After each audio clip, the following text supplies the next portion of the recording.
Üniversite giriş sınavları oluyor. Paragrafları en kısa kaç saniyede çözebilirim? 45-50 saniyede bu öğrenci bir okumada anlayıp çözebilirse muhteşem başarı. En önemli hızlı okuma taktikleri nelerdir? Uluslararası şirketler bizden bu eğitimleri çok fazla alıyor. Üst düzey yöneticilerden birebir bu eğitimi çok alanları görüyorum. Neden? Diyor ki ben zamanımı doğru kontrol etmem lazım. Dünya sürekli değişiyor. Yapay zekayı kullanıyoruz ve benim de kendimi buna adapte ettirebiliyor olmam lazım. Kişiler okumaya başlıyor, bitirene kadar anlam gidiyor. Biz burada iki tür pratik egzersiz yaptırıyoruz. Dedim ya, öncelikle hafızayı kuvvetlendirmek diye.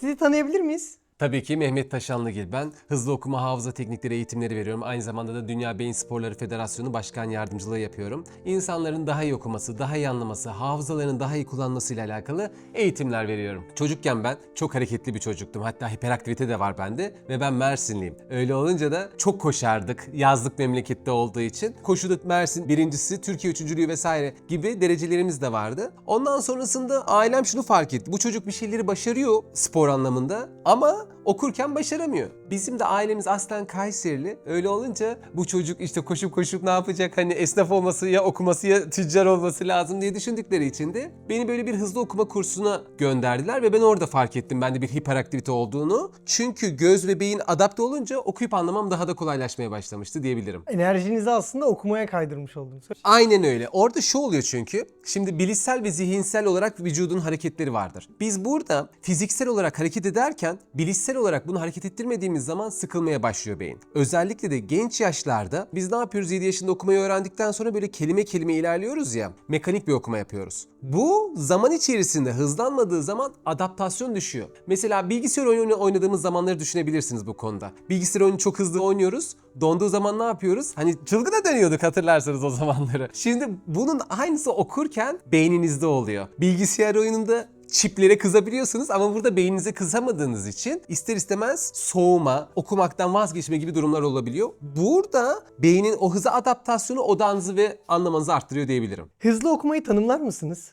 Hızlı okuma dediğim şey aslına bakarsanız insanların kelimeleri üçerli dörderli olarak görüp bunu kelimeleri söylemek yerine anlamlandırdığı yerdir. Şu an mesela bana bakarken insanlar bir anda gözünü kapatsalar kabataslak arka fonda neler vardı ya da hoca ne giyinmişti gibi bazı şeyleri hatırlayabilirler. Şimdi biz bu imgeleme olayını aslında okumada da yapabiliyoruz. Ama biz bunu öğrenmediğimiz için kelimeleri teker teker söylemeye çalışıyoruz. Bu da şuna sebebiyet veriyor. Beyin, hafıza kelimeleri teker teker listeleyerek hatırlamaz. Yani bir alışveriş listesini hatırlamaya çalışalım. Genelde çoğunu unuturuz. Ama anılarımızı hatırlamamız daha kolaydır. Mesela dün akşamla alakalı yaptığınız bir sahneyi hatırlarsanız, sonrasında ne yaptınız, öncesinde ne yediniz, detayları çekmeniz daha kolaydır. Çünkü görsel sahneler vardır. O zaman ben zihnimde bir şeyleri görselleştirmeyi öğrenebilirsem anlamlandırmamı arttırıyorum. Bu en önemli kısım. Bir de hızlanma kısmı var. Hızlanma kısmı da şöyle. Telefonu elimize aldığımız zaman bir videoyu izlerken hiç sıkılmıyoruz, uykumuz gelmiyor. Bir, ışık çok iyi. İki, sürekli hareket var orada. Diğer taraftan da üçüncü şey ise ekran çok geniş değil, küçük olduğu için. Mesela ekran üzerinde okursanız küçük alanda okumanız daha hızlı oluyor. Hızlı okumanın olayı da sizin gözünüzü disiplinize edip göz kaslarınızı kuvvetlendirdikten sonra bu beceriyi size uygun hızda anlamaya dönüştürmedir. Bu bir öğrencide 150 kelimeden 400'e çıkarmak olabilir. Başka bir öğrencide dakikada 250 kelime okurken 1000 kelimeye çıkarmak olabilir. Ama optimumda 700-800 kelimenin üzerine çıkan bir okumada anlam düşeceği için bizim anlayarak hızlı okuma dediğimiz şey standart bir okuma becerisinin 150-200 kelime olduğunu düşündüğümüzde bunun 2-3 kat artmasıdır diyebiliriz. Hızlı okuma öncesi ne gibi zorluklar yaşadınız?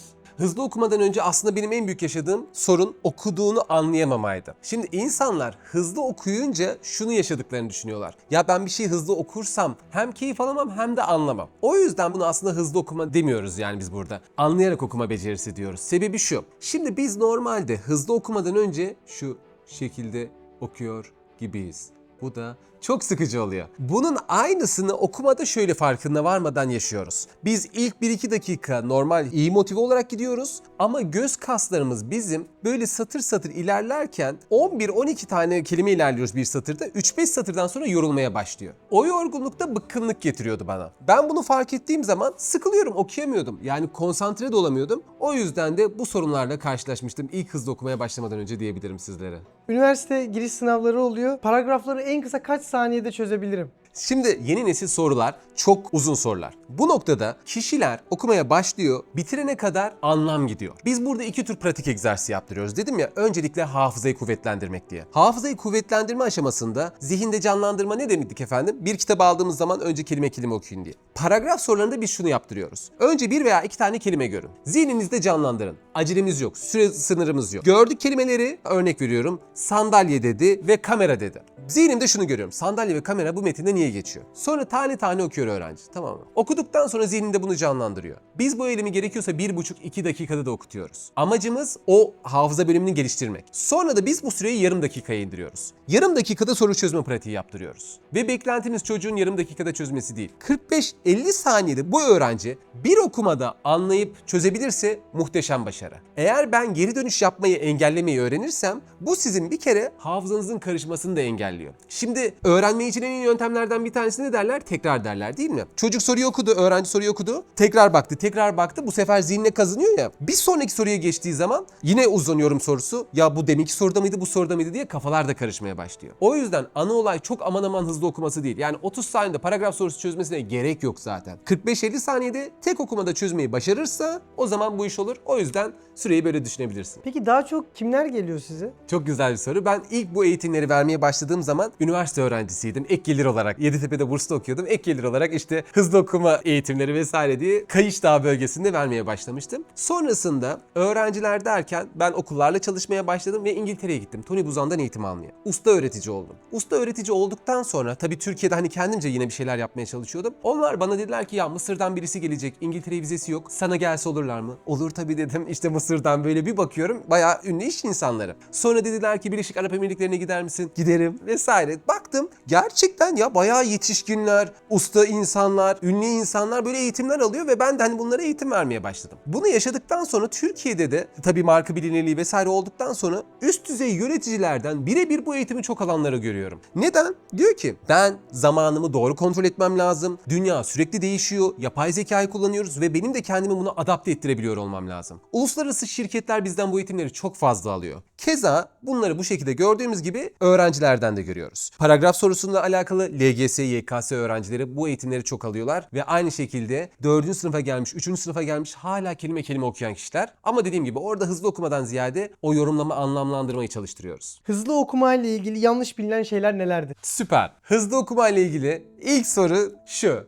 Ben hızlanırsam anlamam ki düşüncesi. Hayır. Bizim bu videoyu mesela 1,5 hızla açsınlar yine anlayacaklar. Hatta belki de daha severek izleyecekler. Şimdi bunun gibi beyni 1,5'a adapte etsek bile bu bizi çok rahatlatacak. O yüzden buradaki hız beklentimiz %50 artış bile sizin odağınızı arttıracağı için gelen bir şey. Anlama seviyenin dışında odağın düşmesiyle alakalı yine sorular var.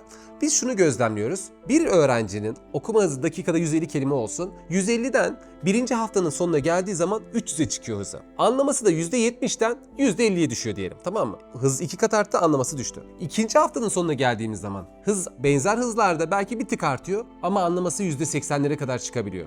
Üçüncü haftaya geldiğimiz zaman odak %90, anlama %80, %90 ve hız 400. Yani ilk hıza göre 2-3 kat artış var. Odak ve anlamada da %40'a yakın artışlar söz konusu olabiliyor. O yüzden ilk söylemem gereken şey hızlanırsam anlamam ki düşüncesinin yanlış oldu. Bir diğeri de kelimeleri içimden seslendirme ihtiyacı duymam. Ben nasıl karşı tarafa baktığım zaman kamera var, siyah kamera vesaire dememe gerek yokken bakmam yeterli oluyorsa okuma eyleminde de ben kelimeleri ikişerli üçerli gördüğüm zaman bakmam yeterli oluyor. O yüzden de bizim yapmamız gereken şey bu hissiyatı da ortadan kaldırmak. Bir diğeri de her şeyi hızlı okuma ihtiyacı duyacağını düşünmek. Hayır, burada biz beynin işleme kapasitesini arttırıyoruz. Yani tıpkı şöyle düşünün. Sizin arabanız maksimum 100 km hızla giderken artık arabanız 300 km hızla gidiyor. İlla her yerde 300'de gitmeyeceksiniz ama. 100 gitmeniz gereken yolda olacak, isterseniz 300'de gitmeniz gereken yolda olacak diye düşünebilirsiniz. Hızlı okuma ile hafızanın ilişkisi nedir? Hızlı okumayla anlama becerisi aslına bakarsanız şöyle düşünebilirsiniz. Kişi hızlanınca anlamayacağını düşünüyor. Halbuki kişi yavaş okuduğunda da anlamıyor. O yüzden önceliğimiz bizim hızlandırma becerisindeki olay size bağlı olması. Yani gözünüzü hızlı okuyun diyoruz ve biz bir ses açıyoruz. Şu hızda her satırı görün diyoruz mesela, tamam mı?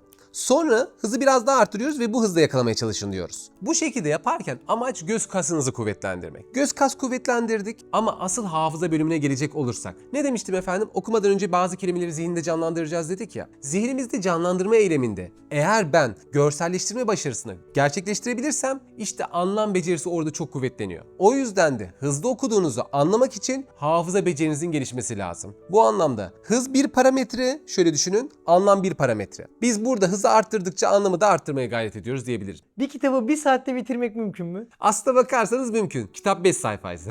Şimdi burada tabii hemen bu değişkenler ortaya çıkıyor. Ben hep şeyi söylüyorum. 2 saatte bir kitabı rahatlıkla bitirebilirsiniz diyorum. Oradaki beklentimde 200-250 sayfalık bir kitap oluyor. Buradaki hesap da çok basit aslında. Biz 2 saat dediğimiz zaman 120 dakikadan bahsediyoruz. Bir sayfada da ortalama 250 civarında bir kelime oluyor. O zaman ben 2 sayfayı okuyabilirsem, yani dakikada 500 kelime hızına çıkabilirsem, ki pratiklerle bu mümkün, rahatlıkla 2 saatte bir kitabı bitirebiliyor oluyoruz. 200-250 sayfalık bir kitap için. Burada en önemli motivasyonumuz şu. Siz bir şeye başladığınız zaman özellikle ilk aşamalarda 15 dakika okuyup hemen bir 2 dakika mola vermeniz lazım. Çünkü beynin o okuduğu metinleri zihinde bir canlandırabiliyor olması lazım. Ve bunu sentezlemesi lazım. 2 dakika ara, sonra devam edebilirsiniz. Bu arada hızlı okuma deyince insanların hep beklentisi dediğim gibi böyle çat çat hızlı hızlı çevirmek gibi olabiliyor ama bu değil beklentimiz. Anlayarak, odaklanarak. Genelde de iyi okuyucular zaten 300-350'ye kadar çıkabiliyor. İç seslendirmeyi azaltmamız da görselleştirerek okumamızda 500 kelimeyi bulduğu için dediğim gibi bitirebilirsiniz. İmam Gazali, Said Nursi Hazretleri gibi zatların kitaplarını hızlı okuyarak hızlı anlamak mümkün mü? Evet mümkün ama tavsiye etmiyorum. Çünkü yoğun bir dil mevcut. Bir kişinin Osmanlıcası iyidir. Hani orada yazan kelimeleri çok daha yatkındır. Ben bunu gördüm. Hani birkaç üstadla çalışırken Türkçe bir metin verdiğim zaman okuması daha zor geliyor. Çünkü Osmanlıcaya daha yatkın dili. Daha çok onunla alakalı okumalar yapmış. O yüzden Osmanlıca ya da işte o tarz dillerde, o tarz kelimelerin geçtiği, hani Arapça kelimelerin geçtiği metinlerin olduğu içeriklere daha yatkın bireylerde hızlanmanın mümkün olduğunu görüyoruz. Ama dediğim gibi mesela İmam Gazali'nin bir kitabını okurken siz bir cümleden bambaşka şeyler çıkarabiliyorsunuz. O yüzden o yorumlama becerisi de önemli olduğu için illa hızlanacağız dediğimiz şeyi işte burada yapmayacağız. Yani illa hızlanmak zorunda değiliz. Yavaş yavaş da burada okuyabiliriz diye belirtebilirim sizlere. Hızlı okuma Kur'an-ı Kerim okurken geçerli midir? Bu sure okurken de geçerli mi diye bir soru da geliyor. Şimdi biz mesela özellikle bir namaz duası okurken ne yapıyoruz? İçimizden onu duymamız gerekiyor. İç seslendirme dediğimiz eylemi gerçekleştirmemiz gerek. O anlamda da hani anlamak için sureyi doymamız gerektiği için burada bunu gerçekleşmemesi gerekiyor. Ben bunu tabii hani bir fetva gibi değil. Kendi gördüğüm ya da kişilerle konuştuğum zaman aldığım bilgiler doğrultusunda söylüyorum. Keza aynı şekilde de Kur'an-ı Kerim'de de yani hani onu hatta cümle cümle okuyup her cümleden anlam çıkarmamız gerektiği için çok hızlı okumaktan ziyade cümleleri duymamız, cümleleri anlamamız, anlam yüklememiz, tefsirlerini okumamız çok daha önemlidir diye düşünüyorum bu konuda da. Eğitimi ne kadar süre almamız gerekiyor? Şimdi ben bu eğitimi ilk Mersin'de dediğim gibi aldığım zaman bizi böyle haftalara ayırmışlardı. 6 hafta mı ne gitmiştik? 1 saat kurs alıyorduk, sonra eve gidiyorduk gibi. Ama ben şunu gördüm. Şimdi dedim ya ailem beni destekliyor vesaire. Ben burada bir gelişim sağlıyorum ama diğer öğrencilerde çok bir gelişim olmadı. Çünkü hızlı okuma kursu bir tekniği öğrenip bu tekniği uyarlamak üzerine bir çalışma. Ben 1 saat gittim. Sadece metin okudum ve bir egzersiz yaptım. Hop bir sonraki hafta. Böyle olduğu zaman istediğimiz verimi alamıyoruz. İngiltere'de, Singapur'da, Vietnam'da, Polonya'da yani ben bir sürü ülkede çalışmalar yapıyorum ve oradaki bütün uzmanlarla da ilişkilerimiz var. Şunu görüyoruz. 1 günlük eğitim veriyorlar. Ve ben ilk İngiltere'de ilk böyle bir eğitim almıştım. Dedim ki ya ben Türkiye'de böyle 1 günlük eğitim yapsam sen ne yapıyorsun derler. Hani bir günde hızlı okuma mı olur derler. Bunun olayı şu aslında. Bir günde siz teknikleri öğreniyorsunuz. Bu öğrendiğiniz teknikleri 20-25 gün boyunca düzenli, istikrarlı yapmanız lazım. Yani haftada 2 günle, 3 günle bu iş olmaz. Disiplinli bir şekilde yapmak lazım. Yani diyete başladım, 3 gün yaptım, 2 gün kalorilerimi almaya devam ettim. Bu nasıl sağlamayacaksa beynin de disiplinize etmemiz ve bunu adapte etmemiz lazım.